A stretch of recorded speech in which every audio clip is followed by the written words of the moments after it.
কিশোরী, তরুণ তরুণী, ছাত্রছাত্রী, নারী পুরুষ, নবীন প্রবীণ সবাইকে আমার সালাম জানাচ্ছি। আসসালামু আলাইকুম। গত বছর আগস্ট মাসে জুলাই গণ অভ্যুত্থানের শক্তি বলে আমরা অন্তর্বর্তী সরকার গঠন করেছিলাম। এরপর আমরা এখন আমাদের মেয়াদে একটি অত্যন্ত গুরুত্বপূর্ণ সন্ধিক্ষণে উপনীত হয়েছে।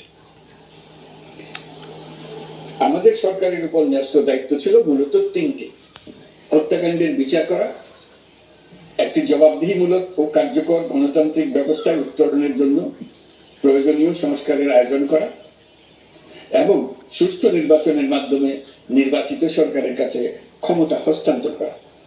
আমরা জুলাই গণঅভ্যুত্থানকালে তৎকালীন ফ্যাসিস্ট সরকারের নির্দেশে সংগঠিত হত্যাকাণ্ডের বিচার কাজ এগিয়ে নিয়ে যাচ্ছে।